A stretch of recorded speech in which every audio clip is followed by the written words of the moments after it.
The year is 1941, and World War II is in full swing. On December 7th of the same year, the Japanese Imperial Army surprise attacked an American military base in Pearl Harbor, Hawaii. 2 months later, President FDR signed Executive Order 9066, which ordered Japanese Americans into internment camps for the duration of the war.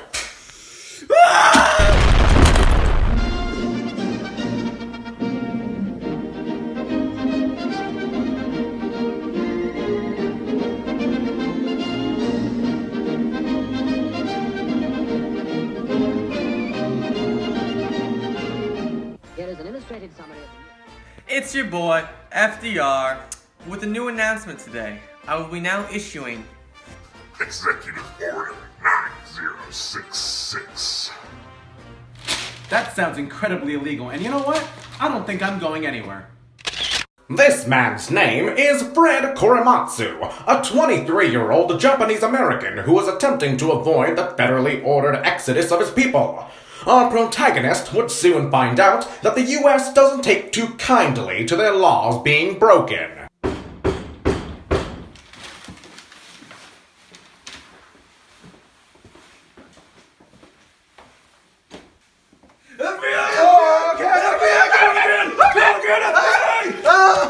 Oh no!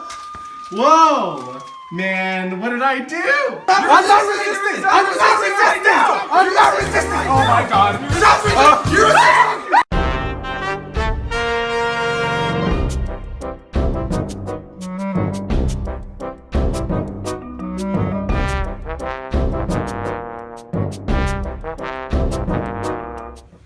I'm finally at the Supreme Court and they're finally hearing my case. Hopefully it goes better than those other 2 attempts. Korematsu, your conviction is upheld.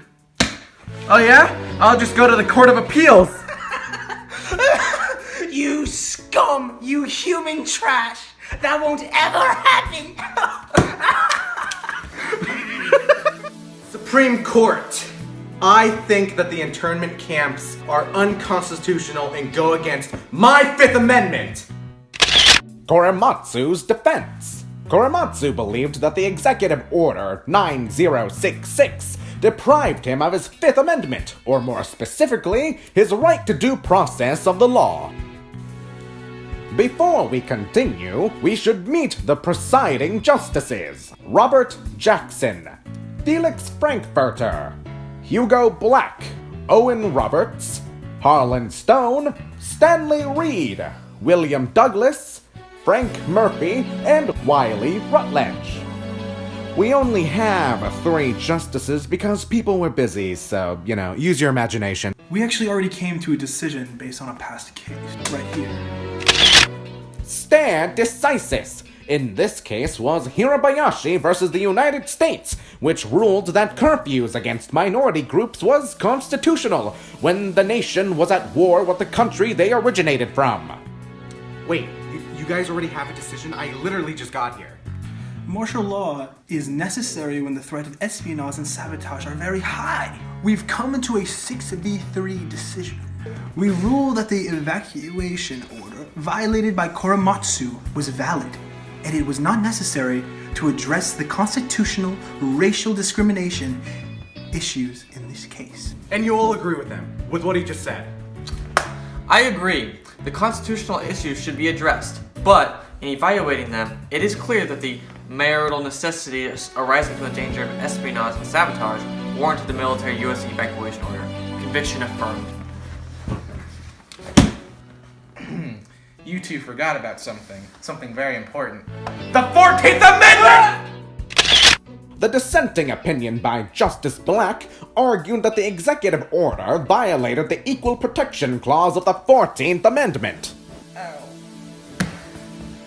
Korematsu has been convicted of an act not commonly thought a crime. It consists merely of being present in the state where he is a citizen, near the place where he was born, and where all his life he lived.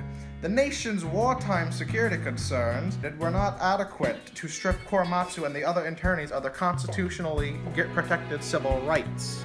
The majority and the concurrent judges value the safety of the United States above all else.